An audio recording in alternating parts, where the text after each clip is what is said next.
L'épisode que vous vous apprêtez à écouter a été réalisé en partenariat avec Petite Émilie. Petite Émilie, c'est la première association vers laquelle je me suis tournée quand j'ai été confrontée au deuil périnatal fin 2017. Rassemblant à la fois des parents et des soignants et soignantes, cette association sans appartenance politique ou religieuse œuvre pour un meilleur accompagnement des personnes qui sont confrontées à une interruption médicale de grossesse et à un deuil périnatal. Dans ce 3e épisode hors série, épisode avant tout destiné aux soignants et soignantes, nous allons vous parler de l'annonce d'un diagnostic en anténatal. Vous découvrirez le parcours de Julie, bénévole de Petite Émilie, qui a vécu une IMG suite à un diagnostic de trisomie 13 sur son 2e bébé, puis vous entendrez le docteur Olivier Anselem, gynécologue obstétricienne, dans un hôpital parisien. Merci à Julie et au docteur Olivier Anselem pour leur témoignage. Merci également à Petite Émilie d'avoir choisi Au revoir podcast pour mettre en lumière ses actions et vous faire découvrir d'autres récits et témoignages à propos du deuil périnatal. Et maintenant, découvrons ensemble cet épisode. Au revoir est un podcast consacré au deuil périnatal. Le deuil périnatal, c'est le fait de perdre son bébé durant la grossesse, au moment de l'accouchement ou quelque temps après sa naissance. Par conséquent, les épisodes de ce podcast abordent des questions sensibles et douloureuses. Avec mes invités, nous parlerons notamment d'arrêt naturel de grossesse, d'interruption médicale de grossesse, de mort in utero ou encore du décès d'un enfant quelques minutes, heures, jours ou semaines après sa naissance. Assurez-vous de pouvoir écouter cet épisode dans de bonnes conditions. Et surtout, n'oubliez pas. N'oubliez pas. Et surtout, n'oubliez pas. Dans le mot deuil, il y a certes le D De décès. mais il y a aussi le E d'espoir D'espoir. D'espoir. et le I. Qu'on retrouve dans le mot vie. Qu'on retrouve dans le mot vie. je vous souhaite une bonne écoute.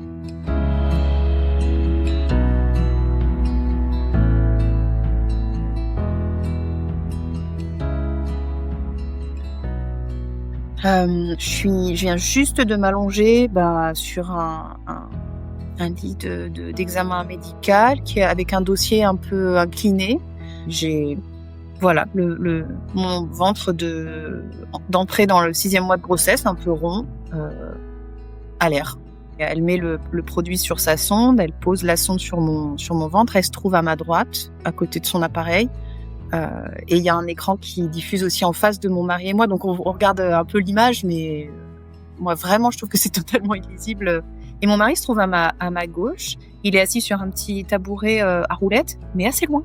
Donc non seulement il me tient pas la main parce que on n'est pas inquiet, on nous avait un peu fait rêver d'infos positifs, et puis nous on s'est jeté dessus comme des affamés parce que c'était parfait, c'était ce qu'on voulait, une info positive. Et elle pose la sonde, qui est froide, comme d'habitude, les mêmes sensations que d'habitude, en fait. Et puis, elle tourne un peu, et elle dit, je vais pas avoir de bonnes nouvelles. Je vais pas avoir de bonnes nouvelles, au pluriel, du coup. Je me dis, oh là là.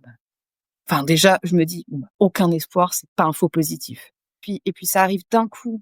Et j'entends, de très loin, mais j'entends des choses que j'avais lues sur la trisomie 13, donc, le phénomène de fente labiale qui commence à se créer. Donc, elle nous parle de ça, elle nous dit que les yeux sont pas formés, que les hémisphères du cerveau ne sont pas non plus à leur place ou symétriques. Enfin, je sais plus si elle est pas sur le cerveau. Et puis elle descend comme ça, progressivement. Donc on se prend toute cette liste, mais moi, je me rappelle très bien que dès qu'elle a dit « je vais pas avoir de bonnes nouvelles », ça s'est serré dans ma gorge, le ventre aussi, et il a commencé à donner des à-coups de sanglots, en fait. Je me suis mise à pleurer sans pouvoir m'arrêter. Donc je pense que, c'était très clair pour tout le monde comme annonce de diagnostic. Alors que la phrase, c'était simplement qu'il allait pas avoir de bonnes nouvelles. Et l'ironie du truc, c'est qu'on ne dit jamais trisomie 13 dans la salle d'échographie. En fait, je crois que c'est vraiment un moment que nous aussi, soignants, nous redoutons. Évidemment, ça n'a pas le même impact pour le soignant que ça en aura pour pour la femme ou le couple, mais clairement, il y a souvent un vécu assez difficile de ces moments d'annonce. Et d'ailleurs, les minutes qui précèdent les mots qu'on va vraiment prononcer pour faire comprendre qu'on rentre dans autre chose, on sait que il y aura un avant et un après, ces mots-là qui vont être retenus souvent pendant des années, voire toute la vie. On a nous-mêmes un stress qui est réel et parfois un malaise, un inconfort parce que on sait jamais exactement comment ça va se passer et parce qu'on n'a pas forcément une formation très élaborée par rapport à ça, voire il y a beaucoup de soignants qui n'ont jamais eu de formation au cours de leur cursus sur comment annoncer une mauvaise nouvelle.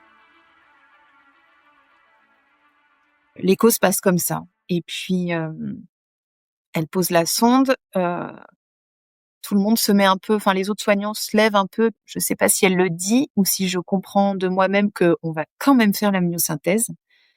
Et en fait là, du coup, c'est hyper dur parce que c'est double peine. Enfin, j'étais pas prête à ça du tout.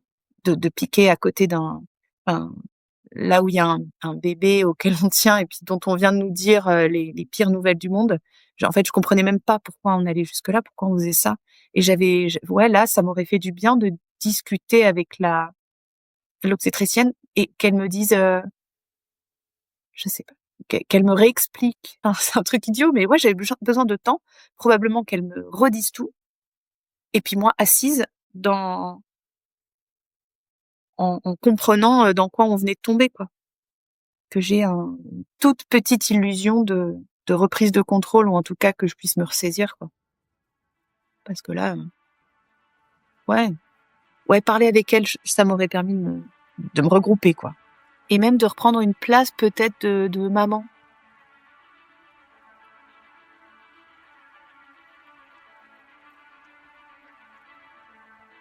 Dans cet épisode, ce sont 2 voix que vous allez entendre. 2 voix de femmes qui représentent les 2 faces d'une même pièce. Celle de l'annonce d'un diagnostic. En l'occurrence, nous parlerons ici d'une pathologie qui touche le fœtus durant la grossesse. D'une pathologie d'une particulière gravité et incurable au moment de ce diagnostic. D'une pathologie qui ouvre la possibilité de recourir à une IMG, une interruption médicale de grossesse. Cette annonce d'une mauvaise nouvelle au cours d'une échographie, on la reçoit en tant que femme ou en tant que couple. C'est ce qu'a vécu Julie lorsqu'elle a appris que sa 2e petite fille, Flore, était porteuse d'une trisomie 13. Suite à ce diagnostic, Julie et son compagnon ont vécu l'épreuve de l'IMG en 2022. Mais n'oublions pas que cette annonce, on la traverse aussi en tant que soignant ou soignante. Et c'est à elles et eux, c'est peut-être même à vous qui nous écoutez, que revient la lourde mission de verbaliser ce diagnostic, de poser des mots pour exprimer ce qui relève, pour la plupart des parents, de l'impensable. Olivia Anselem est bien consciente de l'enjeu que représente ce type d'annonce et de toute la gravité et la brutalité potentielle qui l'entoure.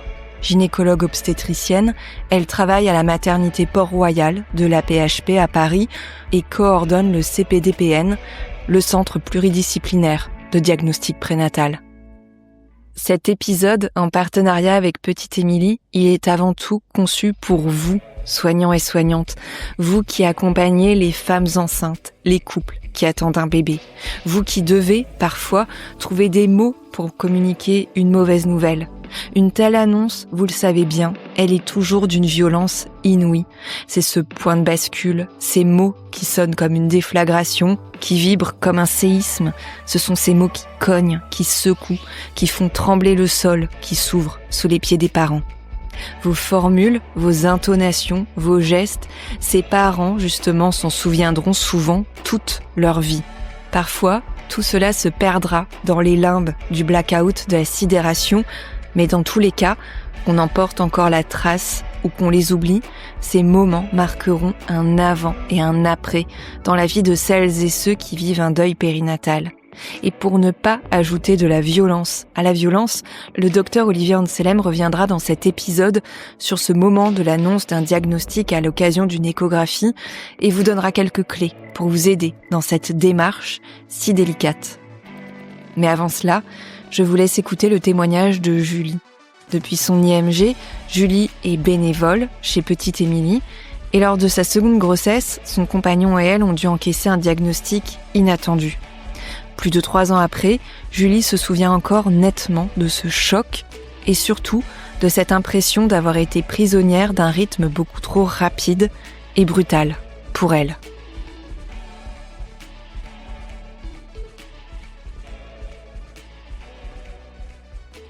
Je suis une maman de 2 enfants et d'un enfant né sans vie. J'ai 41 ans et j'ai eu mes enfants assez tard. Donc, ma première fille, elle a 4 ans maintenant. J'ai eu un enfant né sans vie entre elle et son petit frère, Flore, qui est né sans vie à 21 semaines de aménorrhée. Le problème, c'est qu'on s'est pas attendu à ce qu'il y ait un gros, gros problème jusqu'à ce que, il y ait un énorme problème et un mur devant nous. Donc c'est pour ça que c'est vraiment l'image, que je continue d'avoir quand je me remémore, ma mon expérience avec Flore. La grossesse se passait, comme la précédente parce que c'était la deuxième et que du coup on connaissait un peu le parcours et on n'était pas inquiets. On avait déjà eu un bébé, il y aurait eu 22 mois entre, nos 2 filles et donc en fait, vraiment cette grossesse, on s'attendait à ce qu'elle se passe comme la précédente et c'était le cas, jusqu'à l'échographie du premier trimestre qui s'est passée, bizarrement avec le recul. Mais à l'issue de laquelle, la médecin avait pris toutes les mesures qu'il lui fallait pour dire que le bébé était en bonne santé et qu'il y avait pas de problème à ce stade. Le test, je le fais sans me poser trop de questions et parce que c'est une prise de sang et que de toute façon quand on est enceinte, on en a tout le temps. On y va, le cœur gai quoi. Je fais ma prise de sang et elle révèle, un petit truc qui va pas dans les différents critères qu'elle met en parallèle. Donc la prise de sang du test, théoriquement, on l'a fait, pas trop loin de l'échographie, il me semble. Mais je sais pas, nous, il y a eu un décrochage de quelques jours et puis du coup, on est partis en vacances. Et c'est en vacances que j'ai reçu un message de ma gynéco, qui me qui me dit: «Bah, j'ai bien reçu les résultats de votre échographie qui est saine, tout va bien, votre bébé va très bien. Simplement vous êtes, dans une fourchette, statistique suite au test, donc la prise de sang qui vous permettra, en fait, de bénéficier d'un DPNI, un dépistage, un peu plus poussé des problèmes qu'on peut détecter aujourd'hui». Mais elle me présente ça de façon tellement positive, en me disant: «On va détecter tout ce qui est possible de détecter», que du coup, je fais pas attention qu'en fait, on parle d'un DPNI. Donc on est déjà rentré dans une zone de risque. Mais elle me l'a pas présenté comme ça et sans doute pour pas m'inquiéter. Donc on s'inquiète pas. Mais, en recevant ensuite les papiers qu'elle m'avait promis de m'envoyer, je vois quand même qu'il y a un risque je crois que c'était 1 sur, 175 ou 180, un truc comme ça, de problème. Je sais plus trop comment c'était formulé à l'époque, mais, ce seuil de 1 sur, 175 nous mettait dans une fourchette, qui permet d'accéder au DPNI. Et heu et ça, en fait, là, moi, je commence à avoir un caillou dans la chaussure. Je me renseigne sur toute la suite des événements, mais un peu en dehors de ma gynéco que, j'ai pas trop réussi à joindre. Elle est partie en vacances après moi, elle a fermé son cabinet pendant peut-être 1 ou 2 semaines. Enfin ça il y a eu un enchaînement de calendrier qui s'est très mal, qui nous a fait, passer du temps à en perdre un peu, en fait, sans trop s'inquiéter, mais avec quand même un mauvais sentiment de mon côté, hein, quelque chose que ma gynéco m'a souvent, sur lequel ma gynéco m'a souvent réconfortée en me disant: «Ne vous inquiétez pas, ça peut arriver». L'échographie étant tellement OK, il y a pas de raison que ça aille mal et je me dis vraiment que ça va pas être une grossesse, comme la précédente. Heu, Effectivement, je le fais et ma gynéco, elle m'a appelée, une dizaine de jours après parce qu'elle avait reçu le résultat qui était malheureusement, positif, donc très négatif, mais positif à une probable trisomie 13. Donc c'est présenté comme ça encore à ce stade, et ma gynéco me dit: «Écoutez, voilà, probable trisomie 13 positif à une probable trisomie 13, ça veut dire que maintenant vous allez avoir la possibilité de faire, on bénéficie toujours de nouveaux trucs, super, mais de faire une amniosynthèse». Et moi, je travaille en salle d'accouchement dans un hôpital qui a un pôle anténatal. Je vous conseille de prendre le premier rendez-vous que je vais vous décrocher, puis moi, je les appelle tout de suite. Vous allez avoir un rendez-vous dans 3 jours, hein. Bon, malheureusement, il y avait le week-end entre les 2, mais elle nous a effectivement décroché un rendez-vous très vite parce que je lui ai demandé, puisqu'elle me disait, «Je me fais pas de soucis pour vous. Probable trisomie 13, ça peut être, enfin, il faut aller plus loin dans les analyses parce que ça n'est que la détection sanguine. Donc, il faut qu'on voit, je sais plus trop comment elle le présente à ce moment-là. Elle a pas parlé de faux positifs à ce moment-là, mais il y avait quelque chose qui faisait penser à ça. C'est-à-dire qu'elle m'a dit: «J'arrive pas à me faire de soucis pour vous parce que votre échographie du premier trimestre, elle est correcte. Clarté nucale est bonne, votre âge, c'est toujours OK. Voilà, il y a un taux de protéines qui est un peu, hors des clous et votre, DPNI confirme que, il y a une probable trisomie 13. Mais j'arrive pas à me faire de soucis pour vous». Ça, c'est vraiment une phrase qu'elle a répétée, jusqu'au jour de la myosynthèse. Donc voilà, je prends encore rendez-vous, pour la myosynthèse en me disant: «Bon, ma gynéco a pas peur, donc je ne dois pas avoir peur. C'est même si je me sens mal, ça vient de moi. C'est je m'inquiète probablement pour rien». Et je lui demande quand même à ce stade, ce que c'est que la trisomie 13 et ce qu'on peut faire. Et là, elle m'a tout de suite dit, «Oh bah, c'est létal.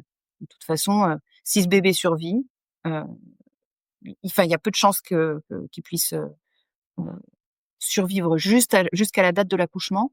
Mais si vous accouchez de ce bébé, vous ne rentrerez pas à la maison avec». Donc quand elle m'a dit ça, bah, j'ai totalement compris la gravité de la trisomie 13. Et puis, bah, là, j'ai commencé à me renseigner, de façon très, hem, obsessionnelle, dessus.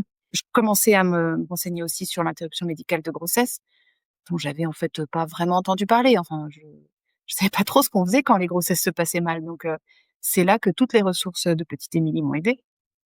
Et que j'ai lu beaucoup de témoignages, enfin que j'ai réussi un peu à me projeter dans le cas, mauvais scénario. Le pire scénario, c'est quoi? C'est ça, heu, IMG, si je le décide avec le papa de Flore. Et qu'est-ce qui s'ensuit? Enfin voilà. Donc je m'étais beaucoup renseignée moi-même, quand même, en parallèle d'une gynéco qui me disait, «Ça va aller, je peux pas me faire de soucis pour vous».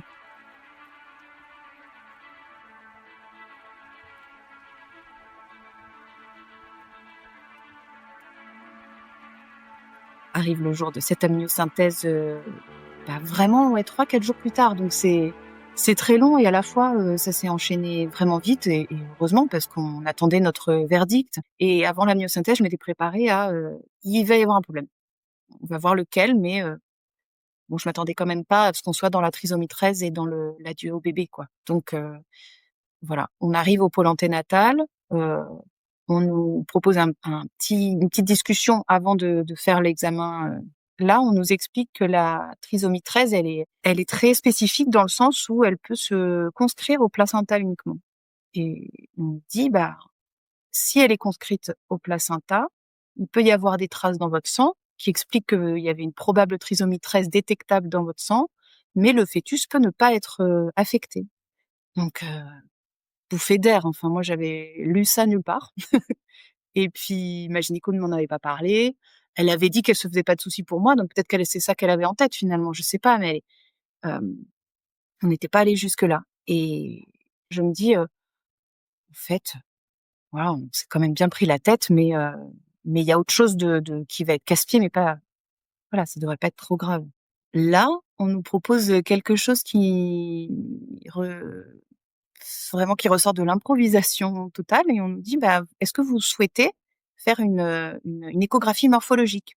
L'amniosynthèse est un examen qui a besoin d'environ 1 semaine pour faire ressortir les premiers résultats. Et sur la trisomie 13, ça sera 1 semaine. Trisomie 21 aussi, il y a des choses comme ça qui sont, détectables rapidement parce qu'on sait ce qu'on cherche.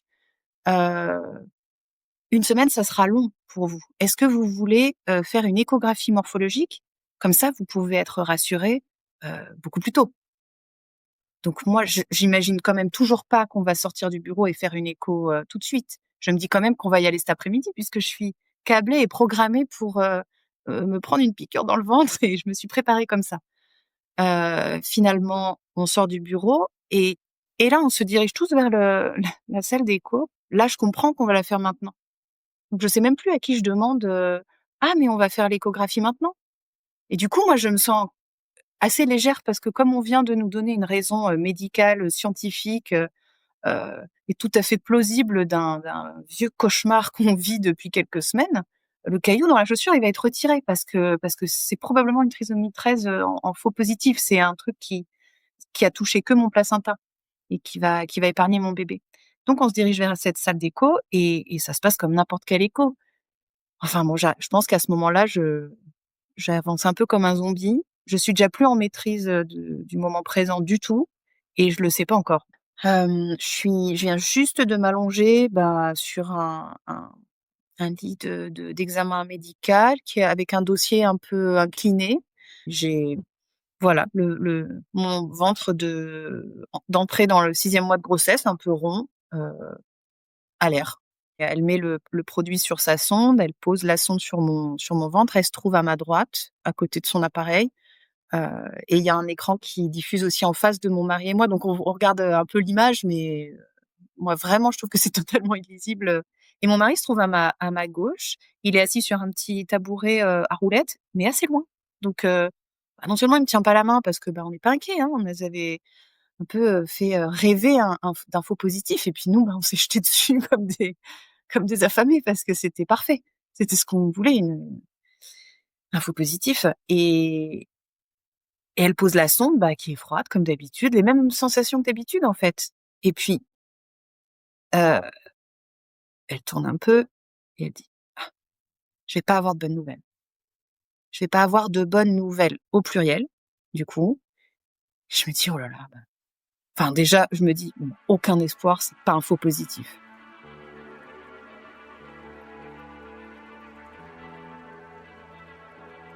Et puis ça arrive d'un coup.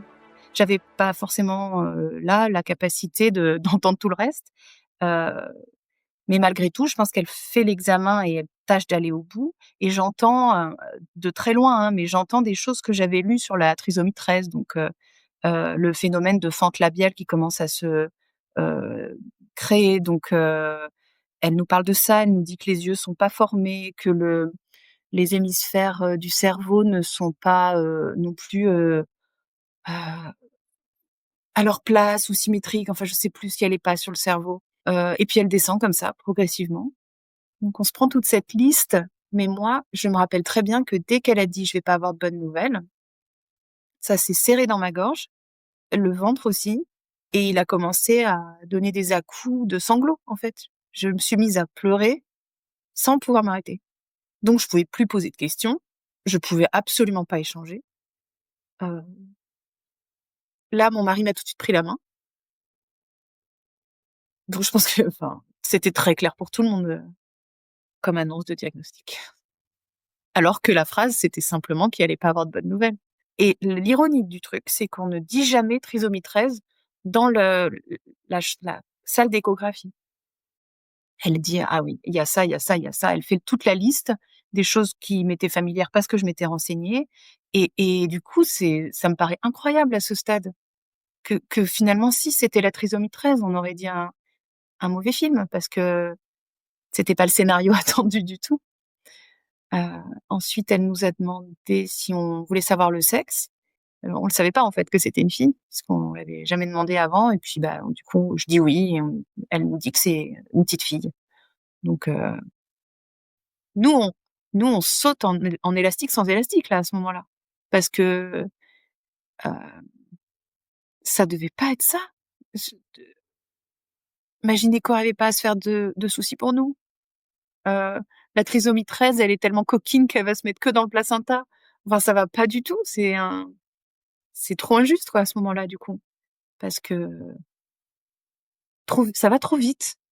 L'écho se passe comme ça et puis, elle pose la sonde, tout le monde se met un peu, enfin les autres soignants se lèvent un peu. Je sais pas si elle le dit ou si je comprends de moi-même qu'on va quand même faire la myosynthèse et en fait là, du coup, c'est hyper dur parce que c'est double peine. Enfin, je croyais qu'on allait la faire plus tard, le temps de enfin, je sais pas ce que le temps aurait changé, mais peut-être, comprendre un peu mieux ce qui nous arrivait et puis en fait, ça s'enchaîne tout de suite. C'est-à-dire qu'on sort du cabinet, je crois que mon mari, il me passe la main dans le dos mais on n'a même pas 5 secondes d'intimité. En plus, il est pas du tout effusion en public, donc bon bah là, on est dans un cabinet de médecin, ça s'y prête pas du tout. Il y a aucune intimité.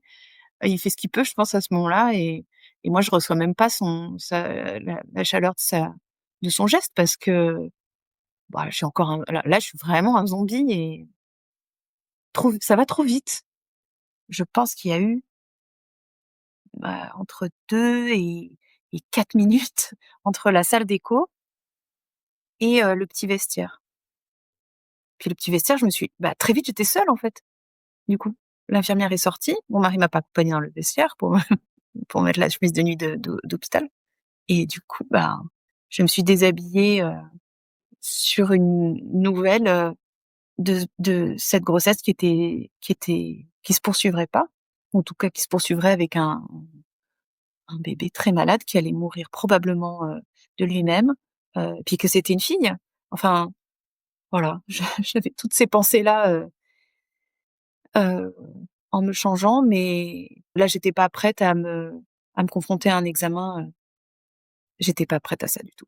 De piquer à côté enfin, là où il y a un bébé auquel on tient et puis dont on vient de nous dire, les pires nouvelles du monde. En fait, je comprenais même pas pourquoi on allait jusque-là, pourquoi on faisait ça, et ouais, là, ça m'aurait fait du bien de discuter avec l'obstétricienne et qu'elle me dise, je sais pas, qu'elle me réexplique ce qu'elle a vu à l'échographie, qu'elle me garantisse enfin, qu'elle ait pas pu se tromper, enfin, c'est un truc idiot, mais ouais, j'avais besoin de temps, probablement qu'elle me redise tout, et puis moi, assise dans en comprenant, dans quoi on venait de tomber, quoi. Que j'ai une toute petite illusion de reprise de contrôle, ou en tout cas que je puisse me ressaisir, quoi. Parce que là, ouais, et que peut-être qu'on fasse un tout petit peu plus de didactique, parce que moi j'ai besoin de beaucoup parler et de beaucoup, heu, expliquer et analyser les choses, et même si j'attendais pas que l'obstétricienne elle se justifie sur son métier devant moi, là, ça m'aurait fait du bien, même son langage, très technique, je me serais ça m'aurait donné du temps pour me dire: «Ah bah oui, ce petit bébé-là, non, ça sera pas possible. Oui, elle a raison, il y a ça». Enfin vraiment, ouais, parler avec elle, ça m'aurait permis de me regrouper, quoi, et même de reprendre une place peut-être de maman, et de me dire, alors c'est ça, je pense, que j'aurais attendu, du médecin, c'est qu'elle me dise: «Bah, vous voyez, il y a ça, ça, ça, vous êtes un peu renseigné sur la trisomie 13. Vous savez qu'on les intube, quand ils sortent du ventre, si jamais ils y arrivent, ils ne peuvent pas se nourrir tout seuls». Reconcrétiser tout ça, ça m'aurait permis de me dire: «Bah, je vais pas faire subir tout ça à mon petit bébé. Oui, OK, elle a tout ça. Donc maintenant il faut accepter que c'est ça». Enfin ouais, reprendre ma place de maman, parce que là, je me suis retrouvée, hem, vraiment, hem, comme sous une déferlante de plein d'informations, et effectivement un petit peu soumise à la cadence médicale, et donc du coup, bah, je pense aussi que c'est pour ça que, de façon totalement traumatique, j'ai cru que j'allais mourir avec Flore, moi aussi. Comme si ce qu'on venait de m'annoncer, ça concernait, nous 2, quoi. Puisque c'était tellement terrible, il y avait tellement aucun espoir.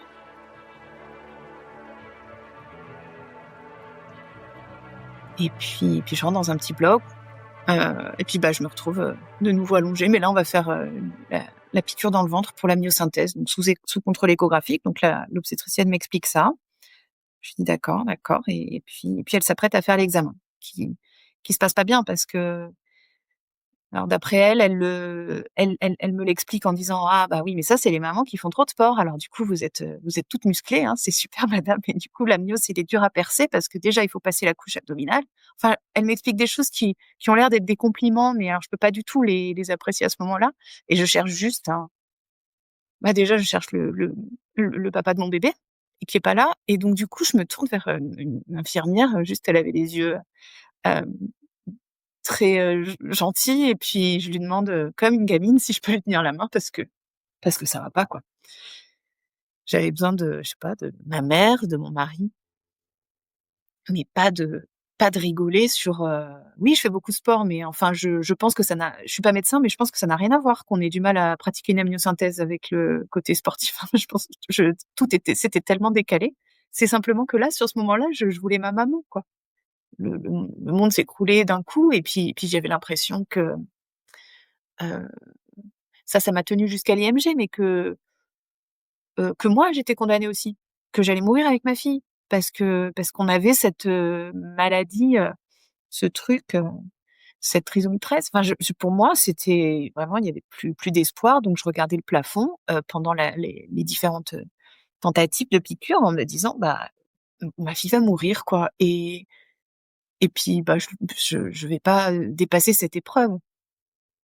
J'y arriverai pas. Enfin, j'ai en fait, plus rien n'a de sens à ce moment-là, à part, cette infirmière qui me tient la main et qui était super gentille, et je la regardais, elle était sur le côté et je la regardais, je me rappellerai toujours de son visage et de son voilà, elle m'a aidée à supporter cette amniosynthèse finalement qu'on a quand même réussi à faire. L'annonce de ce diagnostic de trisomie 13 a eu lieu un mardi. Et c'est peu de temps après ce diagnostic que Julie et son compagnon sont invités à déterminer la date de l'interruption médicale de grossesse. Et la sage-femme nous dit: «Alors moi j'ai éventuellement, bon, bah, il y a une place là, mercredi prochain, 18 mai. Qu'est-ce que vous en pensez?»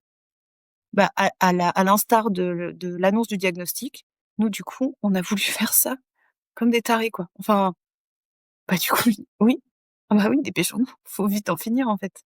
Alors je suis comme ça de nature, hein, je vais pas blâmer l'équipe, de médicale qui était là avec nous ce jour-là en disant: «C'est à cause d'eux que j'ai fait pratiquer mon IMG trop tôt». Mais malgré tout, ça s'est fait dans cette énergie-là.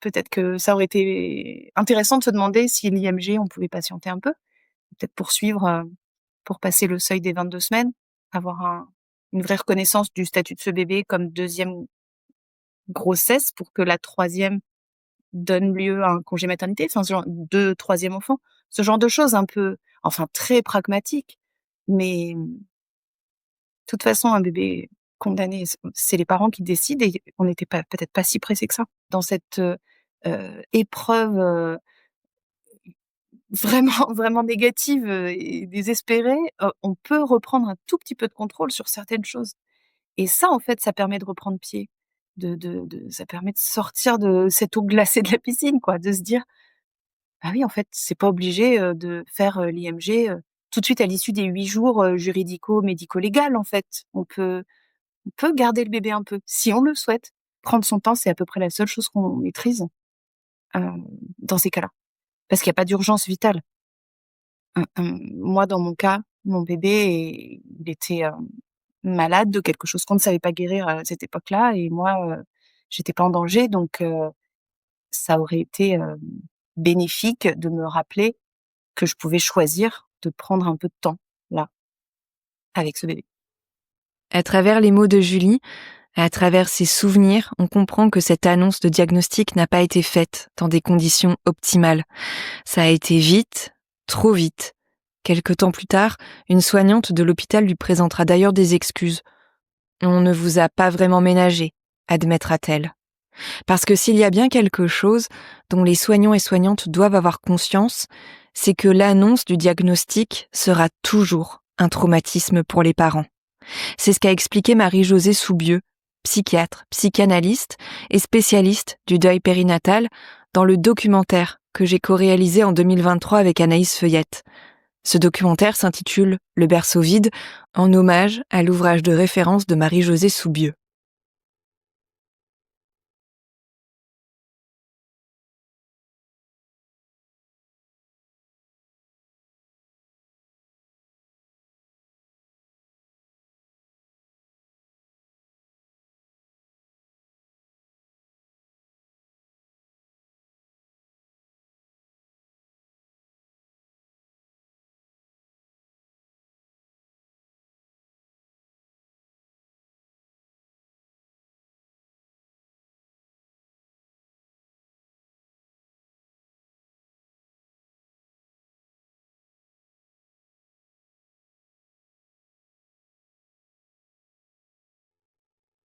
Mais comment faire en tant que soignant, soignante, pour annoncer la pire des nouvelles, avec le plus de délicatesse possible? Quelles précautions prendre? Quelle formule ou quelle posture privilégier? Comment dire et exprimer ce qui est tout simplement inenvisageable pour la plupart des parents qui attendent un enfant et qui seront sidérés par cette annonce. Pour répondre à ces questions, nous avons donc contacté le docteur Olivier Anselem. Alors, je suis médecin gynécologue obstétricienne et je travaille à la maternité Port-Royal à Paris dans un centre de diagnostic prénatal. Donc moi, je coordonne ce qu'on appelle le CPDPN, qui est le centre pluridisciplinaire de diagnostic prénatal, ce qui signifie qu'on va recevoir des couples lorsque il y a au cours de la grossesse une suspicion d'anomalie chez le fœtus au décours d'une échographie par exemple, ou devant le résultat de prise de sang qui peuvent montrer une infection chez le fœtus. Donc c'est beaucoup de pathologies très diverses. On vient rajouter une consultation par rapport à un suivi de grossesse classique qui peut être effectué par la sage-femme ou le gynécologue obstétricien ou le médecin traitant. Là, on vient se mettre en plus pour répondre à une question très précise sur la santé du bébé. Des échographies de diagnostic ou de référence qui sont là pour confirmer une suspicion d'anomalie ou pour infirmer, ou qui sont là pour aller un peu plus loin dans la description de l'anomalie, pour essayer de la préciser, pour voir si elle s'intègre à une maladie plus générale, un syndrome polymalformatif, si elle est isolée, essayer de déterminer plus précisément sa gravité. Et nous, on va être là pour recevoir les couples et puis après faire le lien éventuellement avec d'autres spécialistes. En parlant d'échographie, vous avez dit que vous réalisiez des échographies de référence quand il y a déjà un soupçon, mais vous faites aussi des échographies de dépistage qui sont les échographies, on va dire, classiques d'un suivi de grossesse. Dans les deux cas, vous pouvez être amené à devoir annoncer une mauvaise nouvelle aux parents. Cette annonce va très probablement les marquer à jamais, mais c'est un moment qui est aussi très délicat pour les soignants et les soignantes.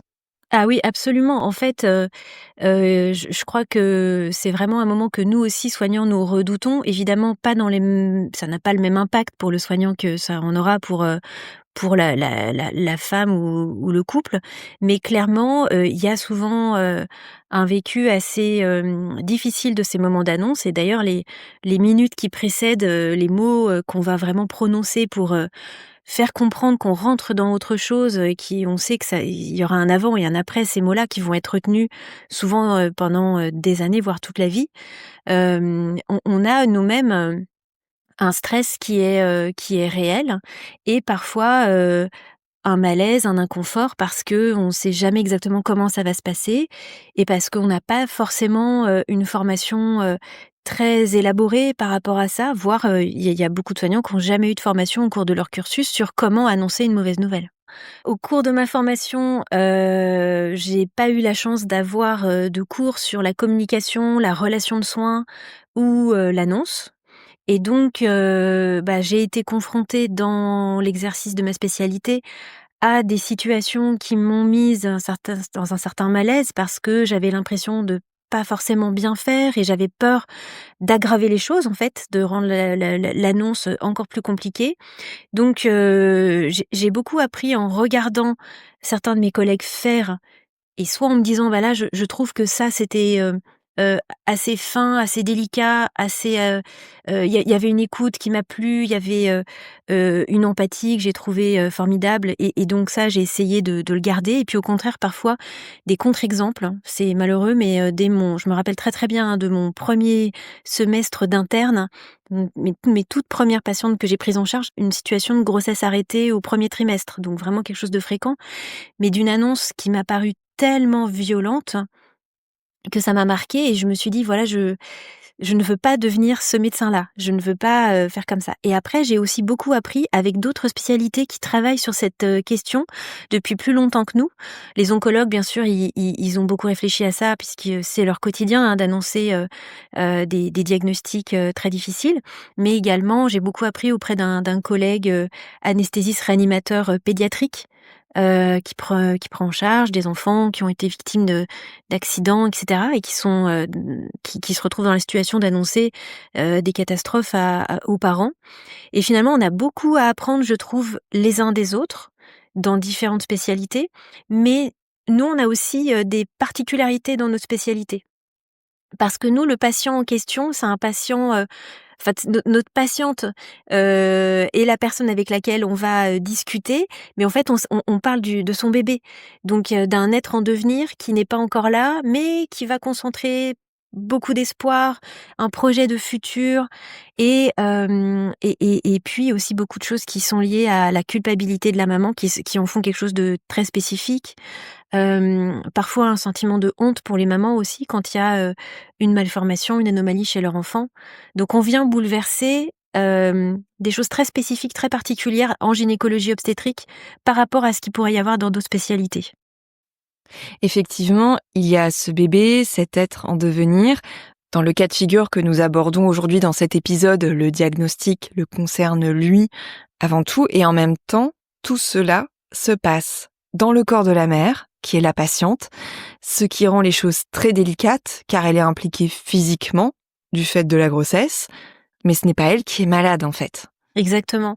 Et puis tous nos examens ont quelque chose d'un petit peu intrusif dans son corps justement, alors que normalement, en situation habituelle, finalement tout ça reste auréolé d'un certain mystère, beaucoup de fantasmes jusqu'à la naissance de l'enfant. Et nos examens, la myosynthèse par exemple, ou la biopsie du trophoblaste, qui donc on va prélever le placenta, sont aussi des examens intrusifs, invasifs dans le corps de la femme. Et d'ailleurs, le premier réflexe que les femmes ont quand on leur parle de ces examens-là, c'est en général de se toucher le ventre, parce qu'elles ont un réflexe de protection bien naturel vis-à-vis de leur corps et vis-à-vis de leur utérus, de leur bébé, quoi. Donc ça rend les choses très délicates. Je suis tout à fait d'accord. Nous allons revenir sur le témoignage de Julie, qui a vécu une IMG et un deuil périnatal. Dans ce témoignage, elle parle du diagnostic, qui est violent par essence, comme n'importe quel diagnostic qui concerne le bébé attendu, mais les circonstances de l'annonce ont aussi été très très brutales pour elle.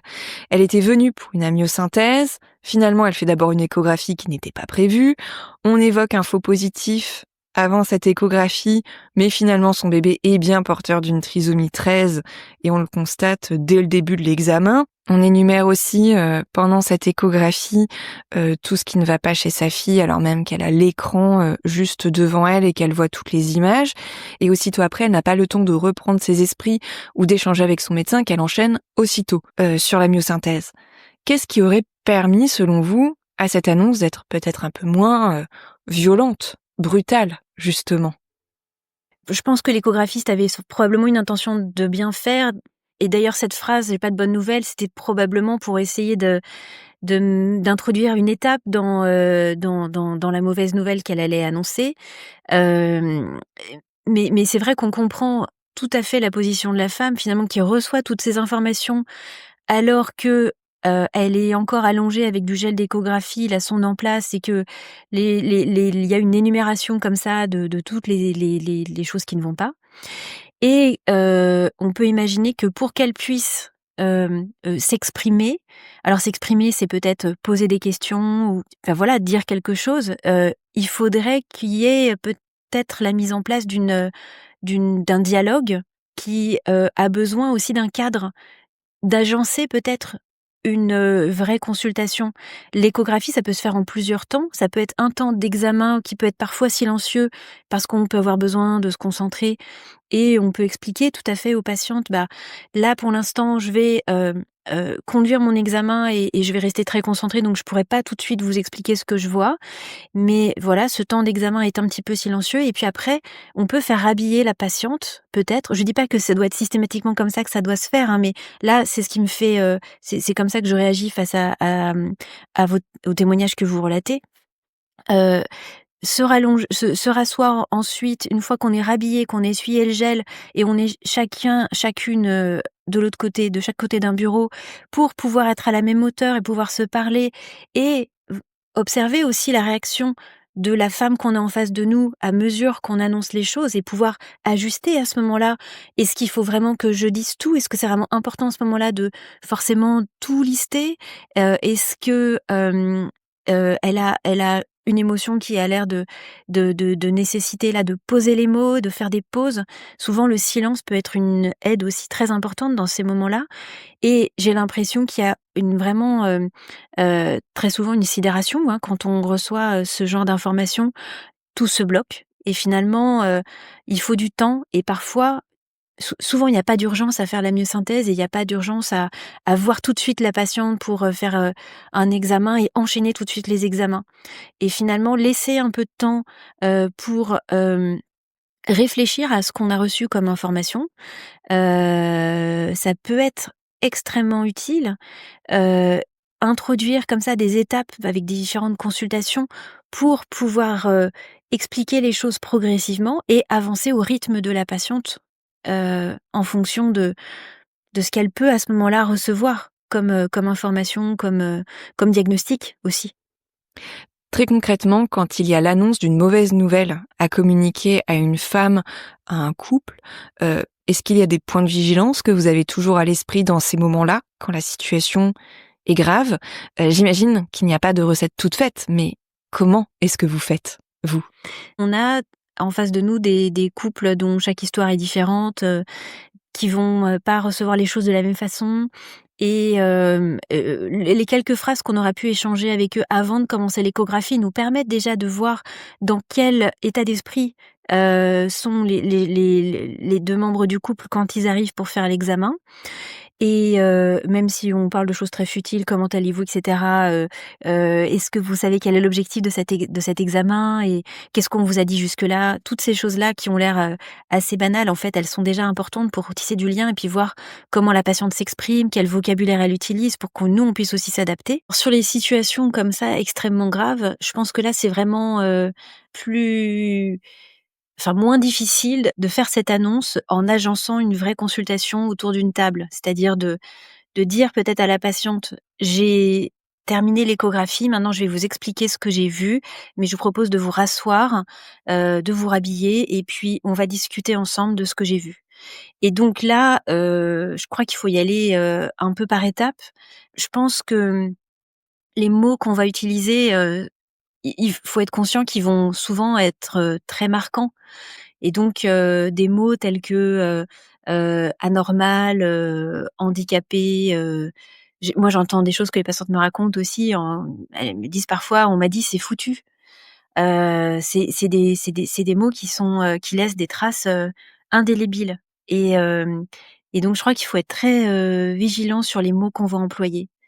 Alors parfois, et donc c'est pour ça que je pense que l'échographiste là dans l'histoire, dont on discutait, a voulu dire tout de suite, c'est parfois on veut montrer sur l'image, sur l'écran, pour expliquer ce qu'on voit et donc ça peut être, une aide pour donner une information plus précise et il peut être nécessaire, de montrer, mais on peut aussi s'appuyer sur les images qu'on a faites ou alors parfois on peut reprendre la sonde d'échographie, mais il faut proposer bien sûr à la patiente parce que c'est aussi très intrusif de, soumettre à la patiente à ces images et de la mettre en face de ces images-là mais ça peut arriver que des patientes aient besoin de revoir les images et donc ça peut être une proposition. Est-ce que vous voulez que je vous montre ce que j'ai vu sur les images pour vous aider à bien, comprendre de quoi il s'agit?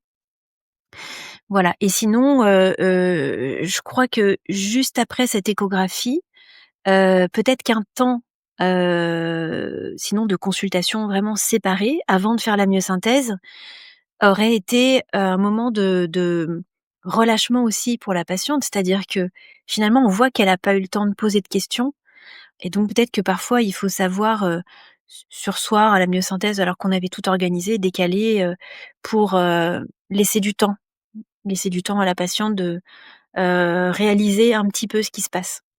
Poser des questions, ça peut être compliqué, tant la sidération est grande chez la femme, chez les parents, et puis ça peut être d'autant plus difficile lors d'une échographie, quand on est la femme enceinte, qu'on est allongé, le ventre dénudé, on se retrouve quand même dans une position où il y a quelqu'un, en l'occurrence le soignant ou la soignante, qui nous surplombe. Il y a un côté extrêmement impressionnant. Dans ces conditions-là, les circonstances ne sont pas toujours réunies pour que on puisse s'autoriser à prendre la parole et à poser des questions. Il y a déjà beaucoup de femmes qui vont être impressionnées par l'environnement médical, hein. Il y a des gens, dès qu'ils arrivent dans un cabinet de consultation ou dans un hôpital, il y a quelque chose qui peut être impressionnant. Il y a ensuite la part d'émotion qui est liée avec le fait qu'on s'intéresse là à la santé de leur enfant, de leur fœtus, de leur enfant à venir, mais il y a une vraie émotion, qui est vive et donc forcément tout va être aussi interprété comme potentiellement, très inquiétant. On va guetter. Il faut bien imaginer que la patiente, elle regarde notre visage, elle va regarder aussi tout ce qui n'est pas verbal, hein, mais notre attitude, notre regard, la façon dont on va, poser notre voix.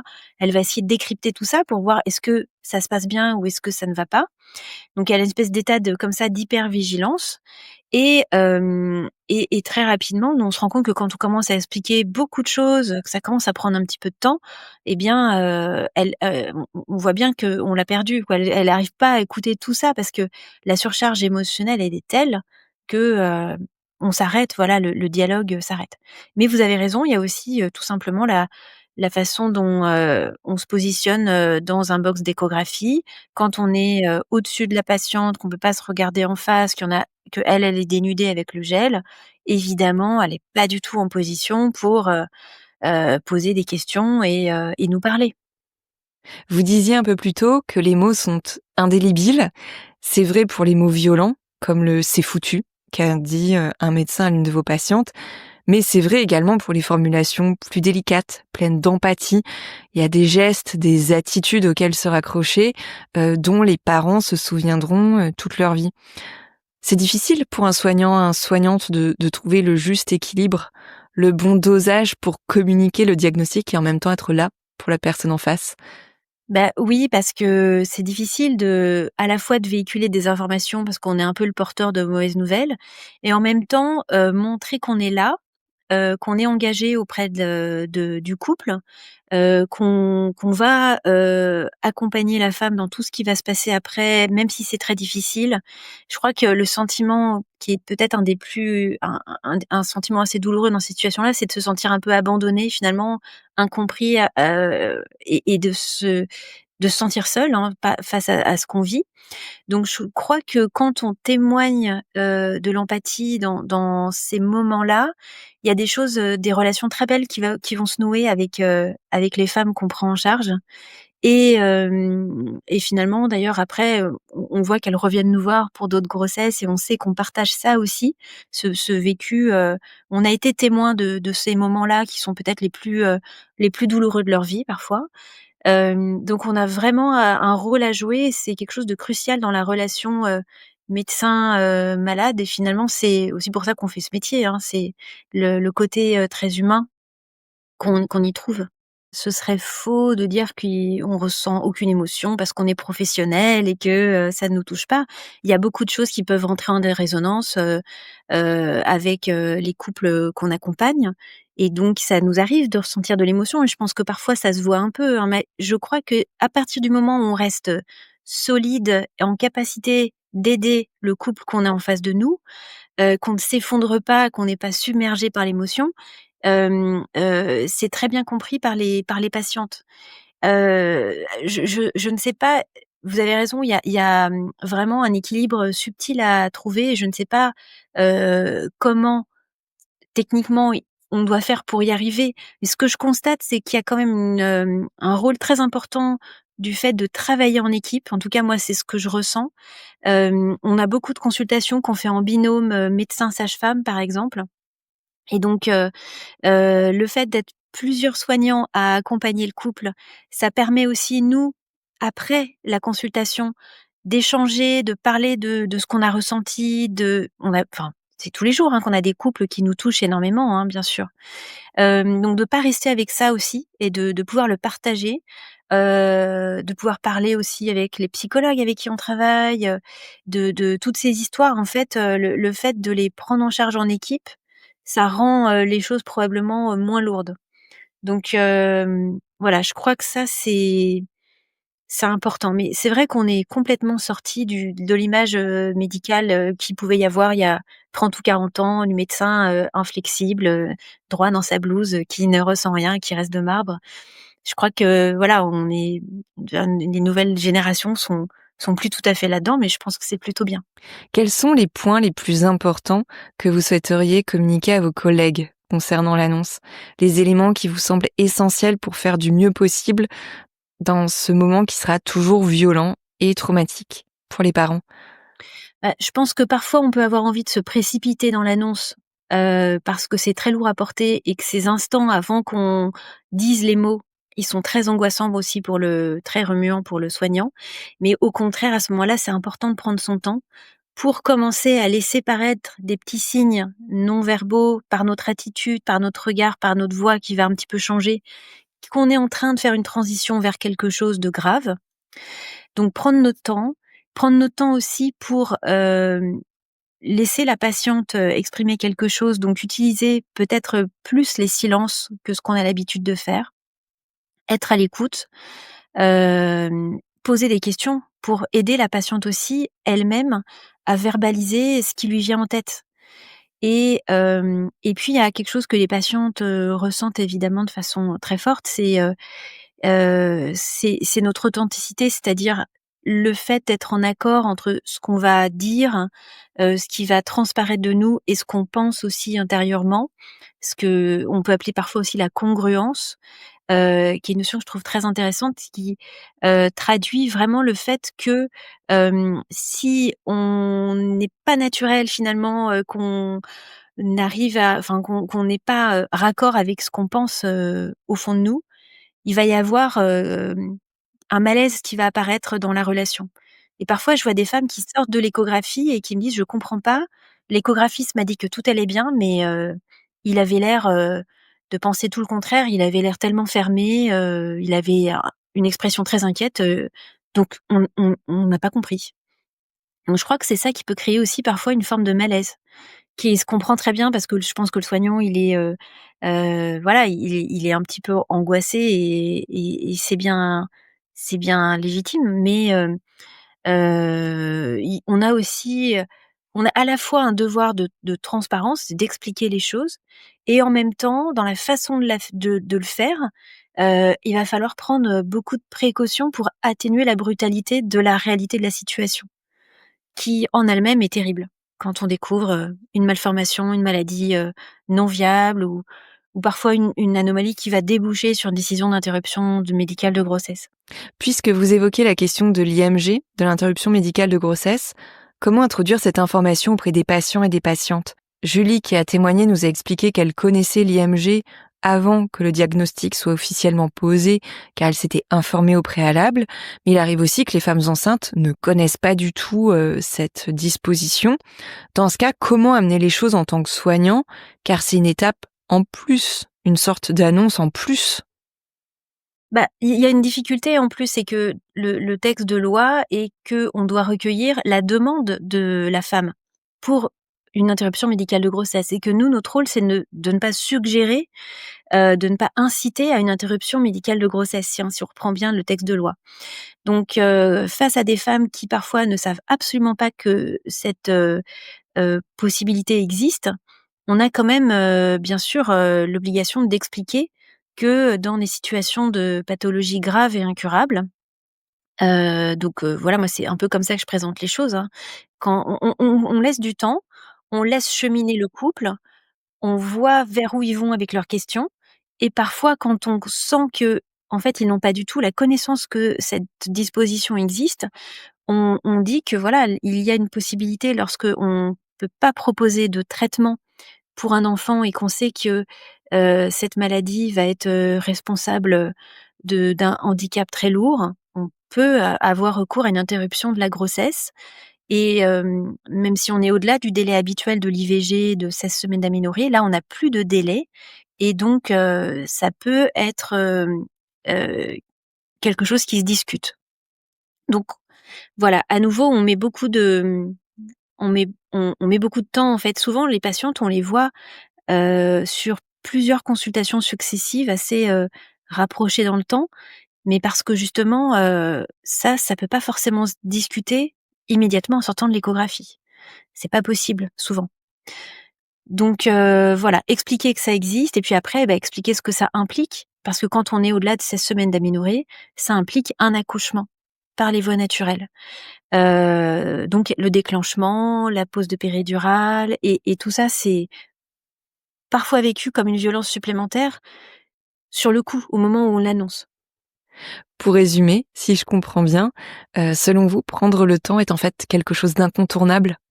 Exactement. Alors nous, on aime bien ne pas voir la patiente immédiatement après l'échographie, mais plutôt le lendemain ou le surlendemain.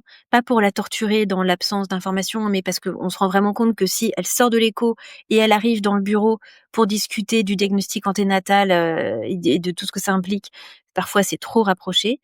Mais donc quand on la revoit, par exemple le lendemain de l'échographie, on réexplique ce qui a été vu à l'échographie. On explique les implications pour le fœtus. Et ensuite, on voit quelles sont les questions qui émergent à ce moment-là et donc il y a certaines femmes qui vont tout de suite verbaliser la question de l'interruption médicale de grossesse et d'autres qui sont, qui parfois verbalisent le fait: «Mais comment est-ce que je vais faire? Parce que moi, ce n'est pas ce que je veux. Je ne peux pas je pense que je ne peux pas accueillir un enfant qui va être lourdement handicapé», par exemple et donc voilà, souvent les choses viennent quand même assez naturellement avec les échanges, mais pour ça, il faut poser des questions aux femmes pour voir où elles en sont, justement. On parle beaucoup des femmes enceintes, mais ne pas mettre de côté le coparent, c'est aussi une condition nécessaire et fondamentale dans ces instants qui marqueront durablement le couple parental. Ça, les soignants, les soignantes doivent vraiment l'avoir à l'esprit. Oui, oui, c'est fondamental en fait de ne pas laisser le conjoint, la conjointe sur le bas-côté parce que bien sûr, même si, le coparent ne vit pas les choses de la même façon, ne vit pas les choses dans son corps, c'est, aussi une annonce, pour lui ou elle, mais en plus, ça va être le premier relais, le premier soutien de notre patiente. Donc, on a besoin que, il soit pris en compte, qu'il soit informé et puis qu'il puisse lui aussi poser ses questions, qu'il puisse être aidant, en fait. Donc, ça passe par plein de choses. Parfois, ça passe juste par le regard, c'est-à-dire que, bien sûr, on s'adresse principalement à la femme, mais il faut l'inclure par le regard, en le regardant régulièrement, à l'information qu'on est en train de dire et puis lui poser aussi des questions. Est-ce que vous avez des questions et cetera pour, ne et voir aussi comment lui chemine parce que parfois ça peut arriver dans un couple que les 2 membres du couple n'avancent pas au même rythme et au maximum, il faut essayer de respecter les temps de chacun parce qu'il faut évidemment éviter que ces situations-là fassent exploser les couples parce que c'est potentiellement un risque aussi parfois, hein. Quand on diverge là-dessus, c'est très, très compliqué et alors qu'au contraire, on est tellement vulnérable, on a vraiment besoin de l'un et l'autre.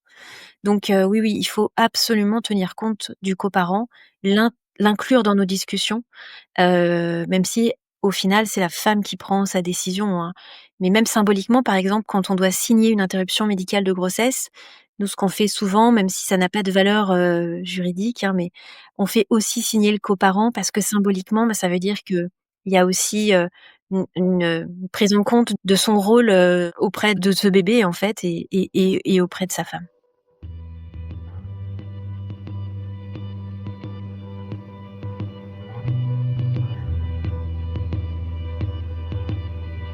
Cet épisode hors série de Revoir Podcast en partenariat avec l'association Petite Émilie touche à sa fin. Vous souhaitez accéder à d'autres témoignages de parents à propos du diagnostic qui a mené à un deuil périnatal? Rendez-vous sur aurevoirpodcast.substack.com. Vous trouverez une lettre d'information consacrée à cette annonce. Je vous mets le lien direct dans la description de cet épisode. Si vous voulez en savoir plus sur la réglementation qui encadre le deuil périnatal, identifier des ressources pour le traverser ou mieux l'accompagner, eh bien vous pouvez vous rendre sur le site de Petite Émilie, petiteemilie.org. J'en profite également pour vous dire que l'association organise des formations et des actions de sensibilisation à propos du deuil périnatal à destination des soignants et soignantes. N'hésitez pas à la contacter. D'ailleurs, vous pouvez aussi écouter les autres épisodes d'Au revoir podcast réalisés avec Petite Émilie. Dans le premier, je recevais Caroline Lemoine, fondatrice de l'association en 2003, ainsi que Marc Dupont, directeur adjoint aux affaires juridiques de l'AP-HP, pour parler de l'affaire des fœtus de l'hôpital Saint-Vincent-de-Paul, un événement qui est survenu en 2005, il y a 20 ans. Dans le second épisode, partez avec moi en reportage à l'école de sage-femme de Caen, en Normandie, à l'occasion d'une formation proposée par les bénévoles de Petite Émilie. Je suis Sophie de Chivray, réalisatrice d'Au revoir podcast depuis septembre 2020. Je vous remercie pour votre écoute et votre confiance et je vous dis à très vite pour un 4e épisode en partenariat avec Petite Émilie. Cet épisode sera consacré au lieu de recueillement dédié au deuil périnatal. Je vous dis à très bientôt.